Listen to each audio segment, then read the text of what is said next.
This is EC 201, lecture 38. In the last class, this is where we left off. We were trying to figure out what all problems we had with our preliminary operational amplifier, and we divided the problems into two sets. One with small signal operation, where we found that the problems are finite gain. Okay. In other words, the gain is not high enough for us. The next thing is that the output impedance is not low enough. And the third problem we found was that the swing is limited,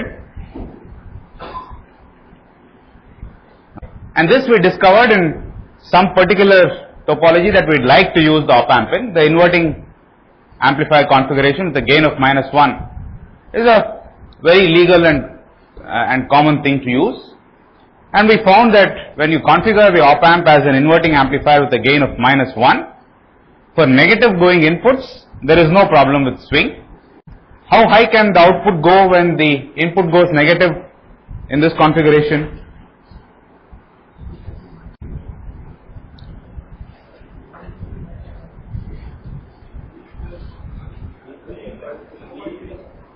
VCC minus 0.65. Okay, so on the negative side there is no problem. On the positive side, however, there is a limit, because the moment Vin tries to go up even a little bit, we find that Vout attempts to go down, immediately saturating transistor Q2. We will have to sit and fix these problems, and please note that if you have a circuit with rails VCC and VEE and you have some node X, what is the highest potential you can expect X to go to without weird things happening to the transistor? If you had a circuit with rails VCC and VEE, a node X in principle can go all the way up to VCC minus 0.65 and VEE plus 0.65, and the reason for that is that we will always be taking the output of the op-amp at a collector or at an emitter. The absolute highest potential that the collector can go to before crunching the emitter is 1 VBE below VCC, 1 VBE above VEE. So ideally we'd like the output swing of the op-amp to go between VEE plus 0.65 and VCC minus 0.65. That's the case when you use bipolar transistors in your circuit. So now can you quickly comment on what these limits would be if you had a circuit with MOS transistors in it? Why is this happening? What is this 0.65? It is VCE sat. It is the minimum voltage between the emitter and the collector before the transistor gets into the saturation region. Correct? So the corresponding limit for a circuit with MOS transistors would be, what is the minimum voltage required across a MOS transistor before it gets into the triode region? It is VGS minus VT, or an overdrive voltage. So the corresponding limits for a MOS transistor would be VEE plus 1 overdrive and VCC minus 1 overdrive. We have to fix these three problems. So let's start by fixing the finite gain problem. And as we already discussed yesterday, a reasonable solution seems to be the following, which is, we realize that the gain for this single stage is of the form VA by VT, where VA is the early voltage of the transistors and VT is the thermal voltage. Okay. One way of increasing the gain of the amplifier stage is therefore to increase VA or decrease VT, or do both at the same time. VT unfortunately is a fundamental constant, and there's hardly anything you can do about it. One thing you could do is to increase the early voltage. Is there anything you can do as a circuit designer to increase the early voltage? The early voltage is a device property, and there's hardly anything you can do about it. If you are given a transistor, VA is fixed, that's the end of it, live with it. We had to figure out some circuit solutions to make the gain larger. What we said was, You have a gain of say 100, you want gain of 10,000. So what do? You cascade 2 stages. What gain stage would you want to put in cascade with this stage to make a larger gain? What is the simplest single transistor stage that you could put to increase gain?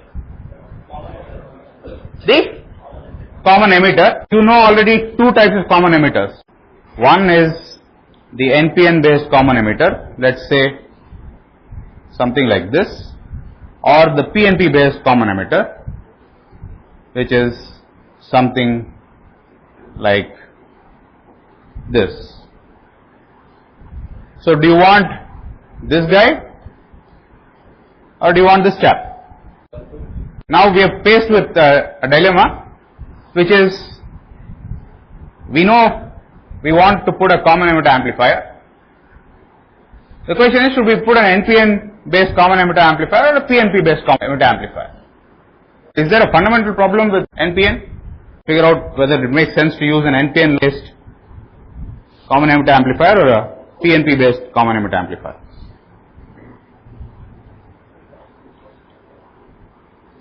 If you use an NPN based common emitter amplifier, this is VEE, so what is this potential going to be?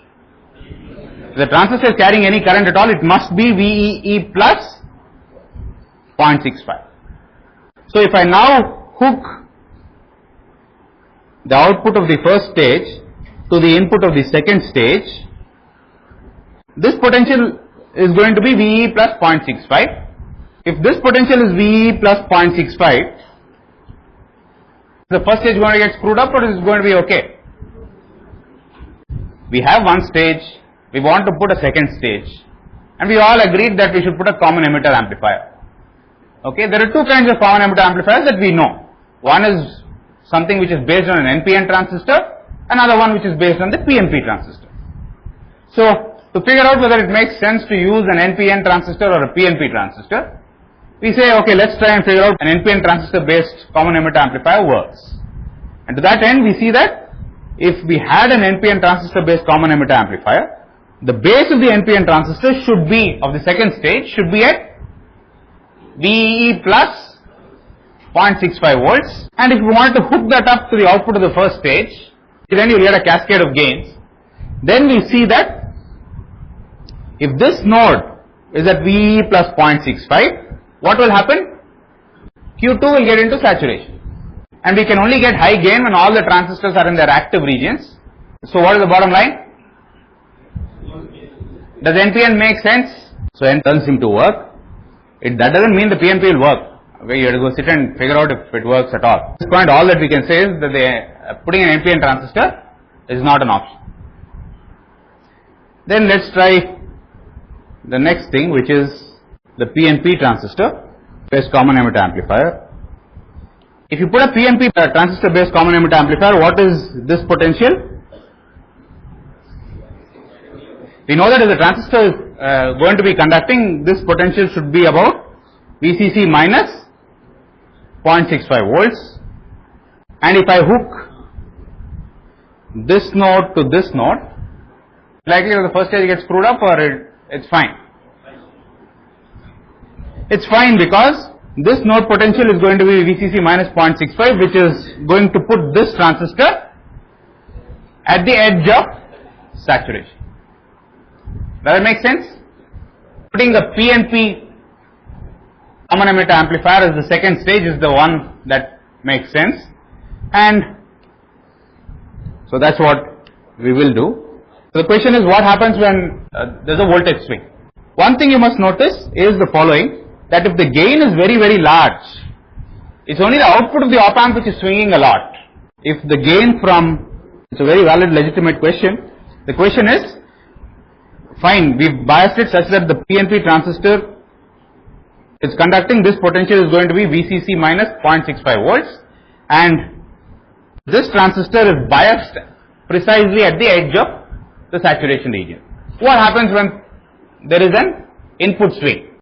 So when the input swings, please note that it is the output of the op-amp that will swing, and if there is a large gain from here to here, if the swing here happens to be a big sine wave, then the swing here will be very, very small. The swing here in practice will be a fraction of a millivolt. Basically means that swing is not. And I have kept mentioning that this VC sat being 0.65 volts is just a number. In reality, this 0.65 volts is a very conservative estimate. In reality, you can go as low as 0.4 volts and you'll still be okay. A small amount of swing at the collector will not cause the transistor to truly go into saturation. Is this all there is to it, or can I do something to increase the gain even more? Instead of having a resistor R, you can put an active load, and I'm not going to draw the transistor, but I will just say conceptually some current I2 I will call it, because it corresponds to the second stage. This is an active load. This increases the gain further. So now can you tell me what is the maximum swing at this node X,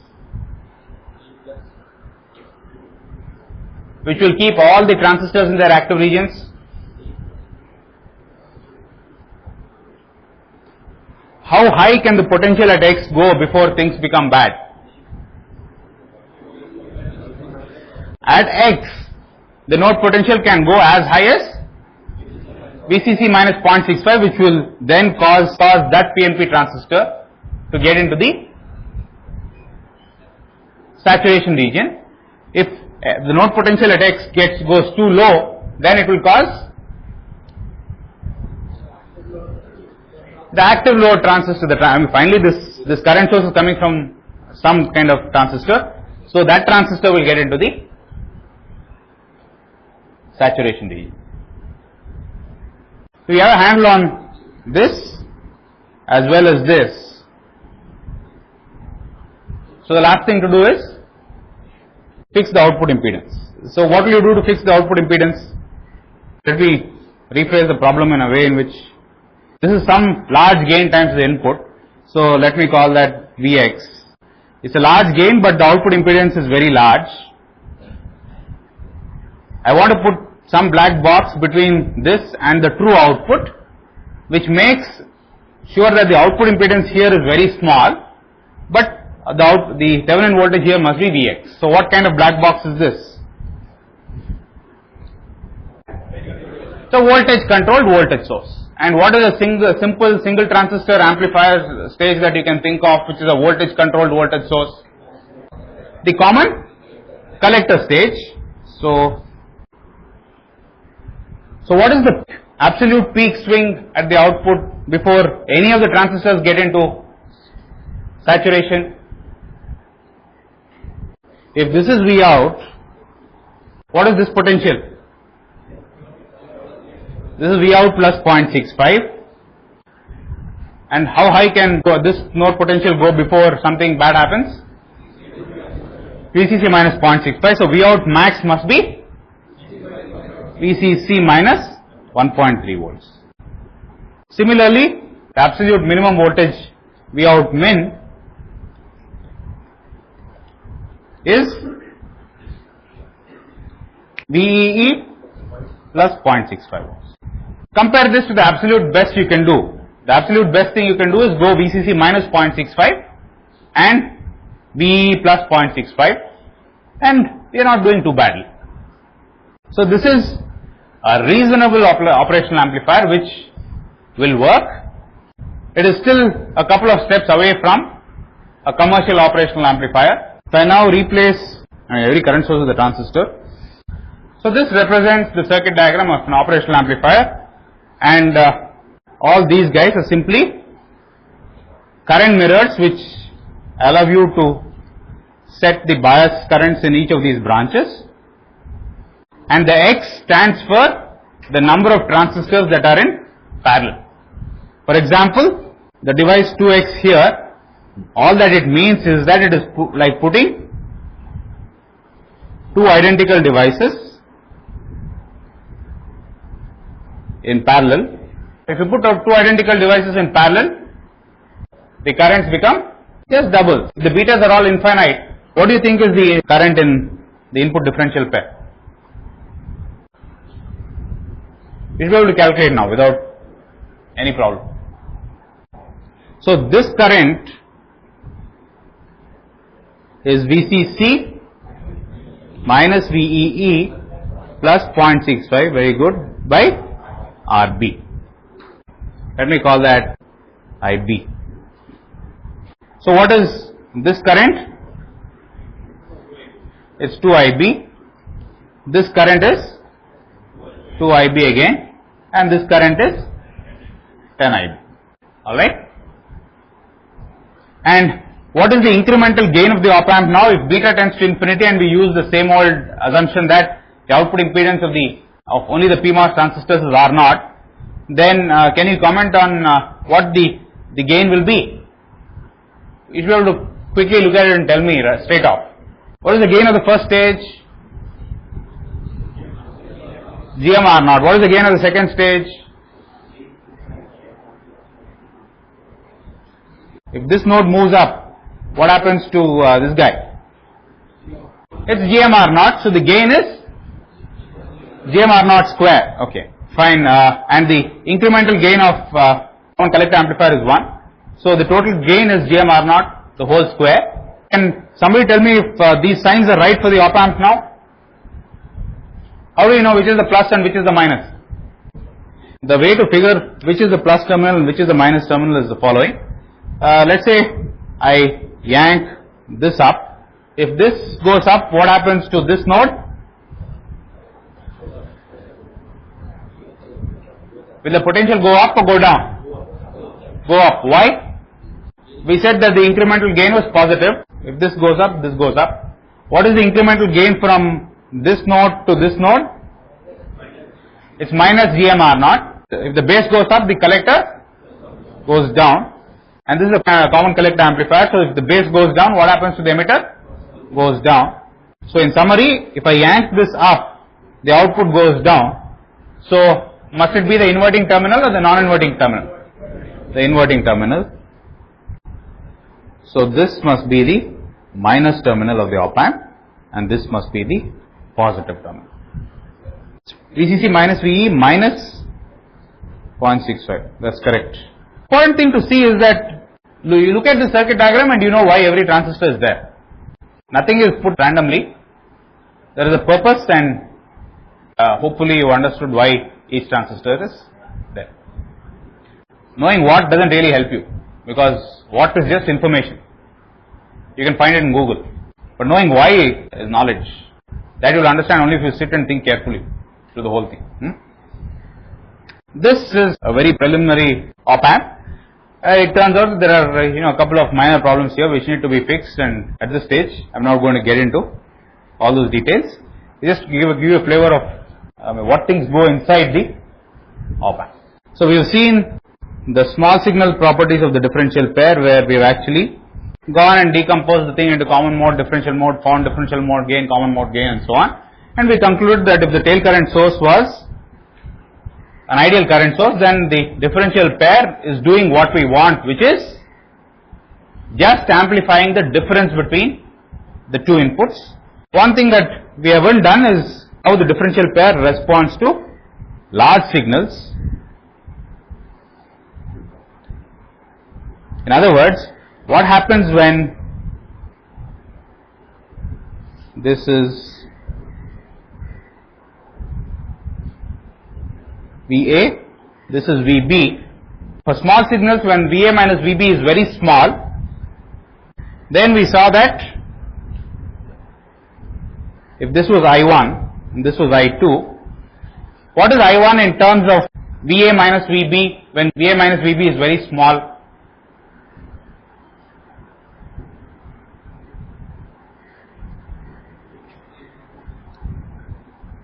Capital I1 is the total current through Q1. When VA minus VB is equal to 0, what is I1?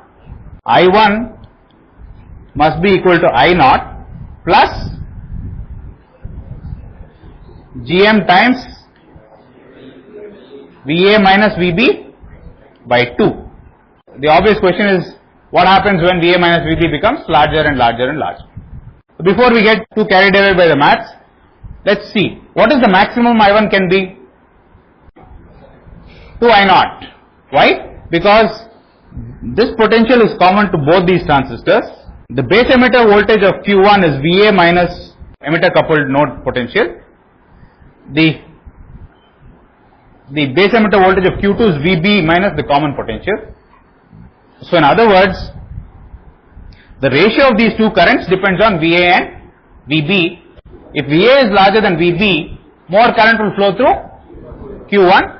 On the other hand, if VA is smaller than VB, smaller amount of current will flow through Q1 when compared to Q2. However, the sum of the two currents is always 2I0. So you can think of the differential pair in an alternative fashion, that is, depending on VA and VB, you can think of this current 2I0 as being steered either towards the left or towards the right. And clearly, you have only 2I0, so the maximum I1 or I2 can ever be is 2I0. So now let's do the maths. Let me call that Vx. I am neglecting beta. So I1 is Is exponential Va minus Vx by Vt. I2 is Is exponential Vb minus Vx by Vt. Third equation is I1 plus I2 is 2I0. Three unknowns, I1, I2 and Vx, the three equations, so it's quite straightforward to solve. What is I1 by I2?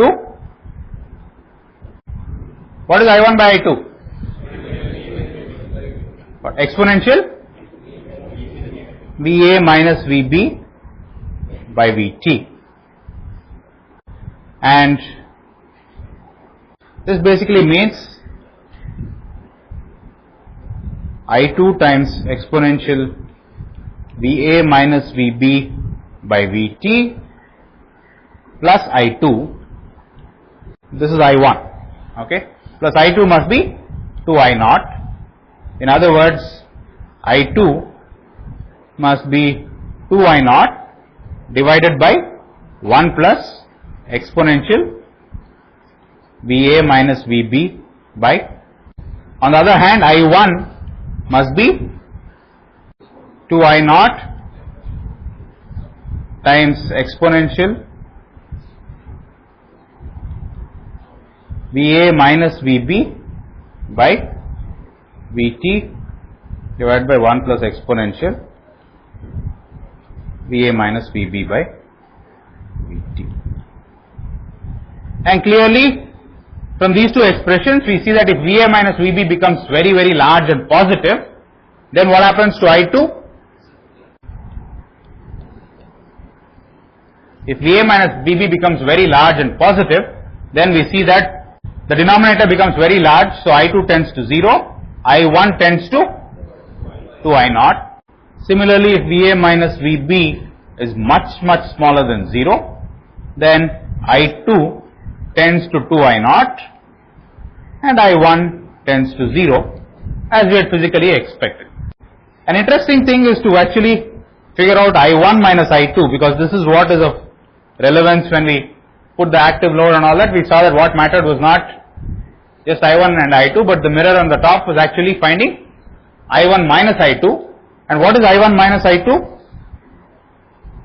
You just subtract the two of them, so it's 2I0 times exponential Va minus Vb by Vt minus 1 divided by exponential Va minus Vb by Vt plus 1, and which means I1 minus I2 is 2I0 times, if I divide throughout by exponential Va minus Vb by 2Vt,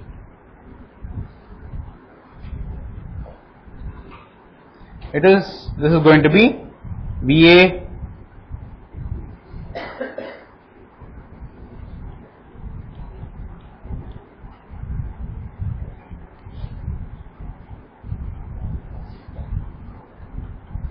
exponential Va minus Vb by 2Vt plus exponential minus Va minus Vb by 2Vt I1 minus I2 is simply 2I0 tan hyperbolic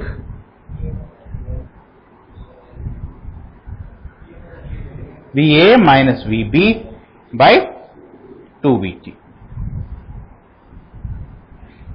This is an important result. So the math is all fine. How does the tan hyperbolic look? If I plot I1 minus I2 on the y-axis and Va minus Vb on the x-axis, for large Va minus Vb, what do you expect this to do? It is saturated to 2I0. And is tan hyperbolic an even function or an odd function? Odd function. So when for large negative values of Va minus Vb, what will happen? I can just find the stuff in the first quadrant and construct the stuff in the third quadrant. For small Va minus Vb, what did we say? At Va minus Vb equal to 0, what do you get? When Va equal to Vb, the current splits into two equal halves, so the difference between the two currents is 0. So it must start off with 0. And what would be the slope at small Va minus Vb?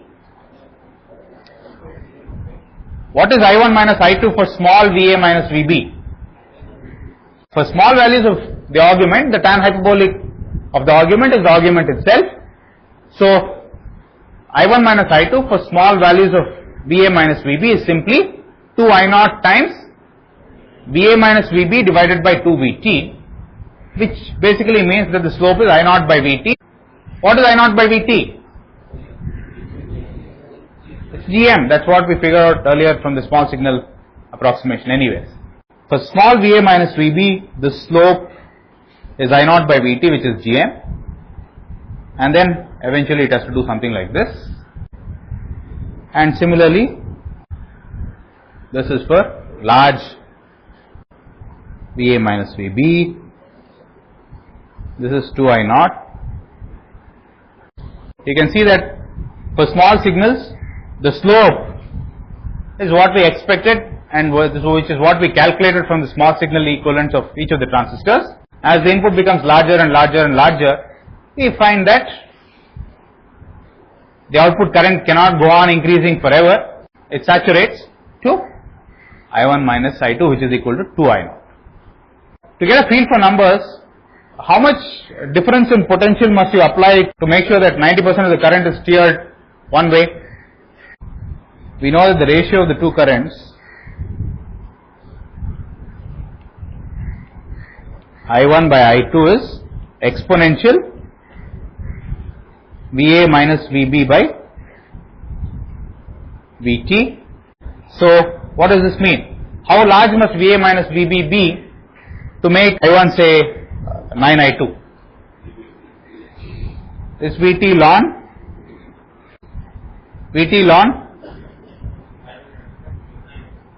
9, I1 becomes equal to 9I2, and Vt ln about 50 millivolts. The moment the differential voltage reaches 55 millivolts, you see that 90% of the current is already steered in one direction. So this covers the small signal and large signal properties of the differential pair. This also covers first operational amplifier. We have built an operational amplifier basically from first principles. And I will need a special class tomorrow at 9. So we will start with the next topic.